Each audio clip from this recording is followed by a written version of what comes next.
Hello everybody and welcome to the channel. In today's video I'm going to be discussing with you guys some of the brand new reveals that literally just took place as part of this week's FanFest Friday for the Transformers brand. Now these particular reveals were ones that completely took me by surprise, as I was not expecting to see any Studio Series figures to actually be revealed for this event, but that's really all we got here. Once again, it is Studio Series 86 and it is slightly unfortunate that Hasbro are not really announcing their Bayverse / live action movie figures, as the previous wave we got with Grindor, Thrust and Jolt, sadly they all just sort of showed up at retail, and then Hasbro did a rather lackluster reveal on their Instagram page, and that does appear to be the same with these guys. We've merely just got 3 86 figure reveals and no official reveal for the upcoming Studio Series Revenge of the Fallen Sideswipe, which is slightly unfortunate, but nevertheless these 3 reveals are definitely incredibly interesting, and there is also another FanFest Friday actually planned for, I believe it was the 28th or it may have been the 27th of August, so we have got some more Transformers news coming in the near future.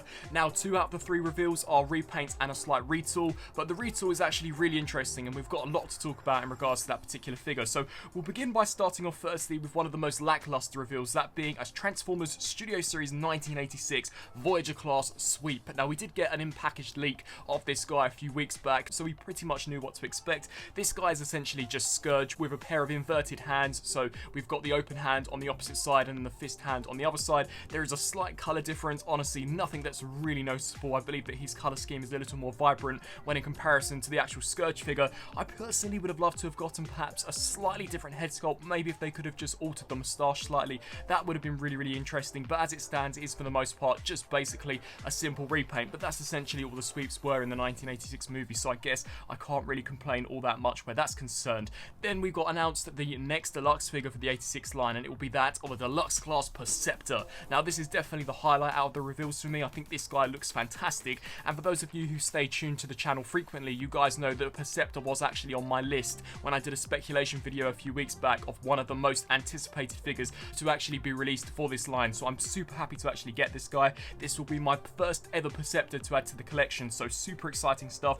And in regards to robot mode, I think the figure looks fantastic. Now they merely just showed a grey prototype and then a few digital renders, and the digital renders which actually have the colours applied really do look fantastic. This guy looks awesome. We've got the ankle rocker pivot which looks great, really awesome vibrant colour schemes, especially where that red and of course the blue is concerned. We've got the Microscope which is attached over the shoulder, much like we saw in the 86 movie, and I think the head sculpt is fantastic. This guy will also include his blaster as well, which looks really well done. So overall, in regards to robot mode, cannot wait to add this guy to the collection, and we really needed Perceptor in order to truly recreate that scene where Optimus Prime sadly dies in the 1986 movie, which very conveniently helps me move on to the alternate mode, that being Perceptor in his Microscope mode. Now this here actually looks pretty well done, not the best, but of course considering the nature of the character design they're never going to get it 100% spot on, and for the most part I actually think they've done a pretty good job. I think the Microscope looks really well done, very nice attention to detail. It will be really intriguing as to whether or not you can in fact actually look through it, so maybe they've added some light piping, that would be a really nice touch.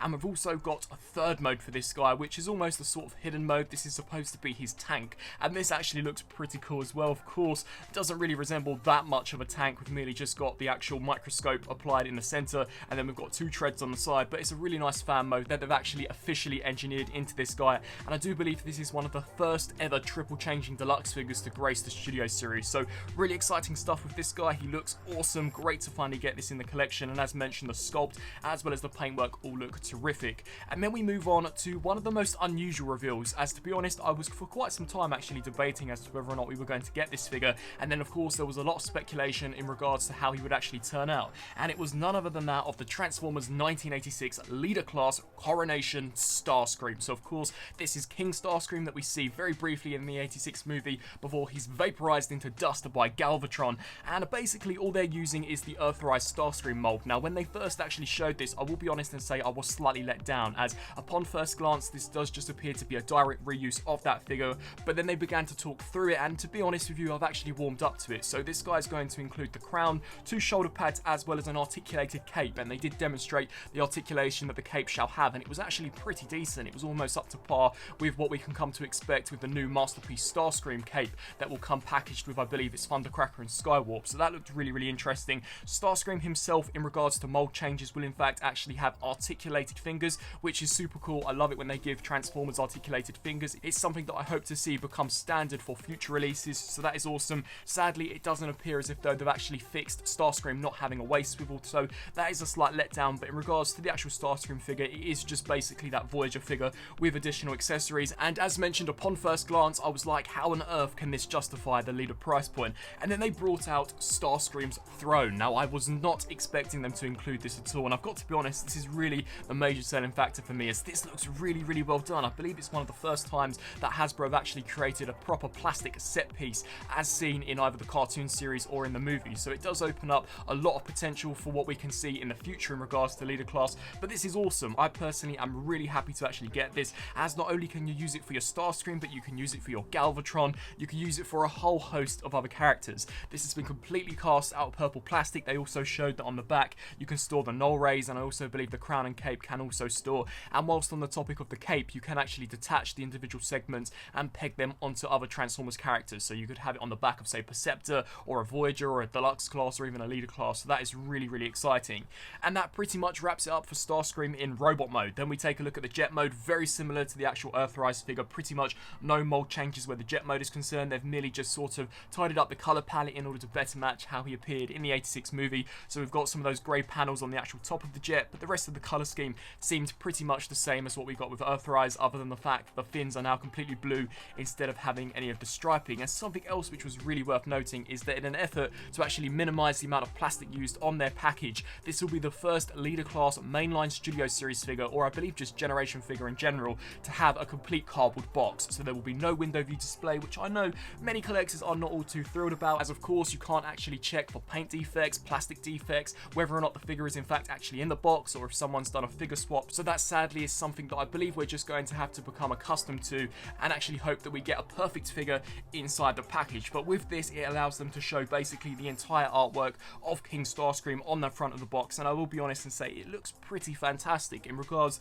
to its actual appearance on a shelf, it's going to look wicked. You've got Starscream with some of the cone heads on the front of the box, really looking awesome, much like that scene we saw in the 1986 movie. And that for the most part pretty much wrapped up the reveals. So we are getting, for the next Studio Series 86 wave, a Voyager class Sweep, Deluxe class Perceptor, and a leader class Coronation Starscream. Definitely a very strong wave, despite having essentially two figures that we've seen in the past. Perceptor, as mentioned beforehand, looks fantastic, and it would have been so cool if they could have actually announced some live action Bayverse figures, but sadly that wasn't the case. Here's hoping that on either the 27th or the 28th of August, whenever that FanFest Friday does take place, that we do get some Bayverse reveals. And it also would have been awesome if we could have actually got the final wave of Kingdom revealed as well, as it would be really interesting to see some of those characters that we haven't as of yet actually seen, such as Slammer, Pipes, and of course Shadow Panther. I would love to know down in the comment section below on what you guys thought of this particular FanFest Friday. Do any of these figures particularly appeal to you? As mentioned beforehand, I think Coronation Starscream and Perceptor really do look pretty well done, especially that Starscream, as he's turned out pretty awesome considering that I was just expecting him to be a mere repaint, and whilst he is just a mere repaint, it is good to see them giving him the articulated hand as well as the additional throne. I thank you all for watching, and until my next video, I'll see you then. Thanks for watching.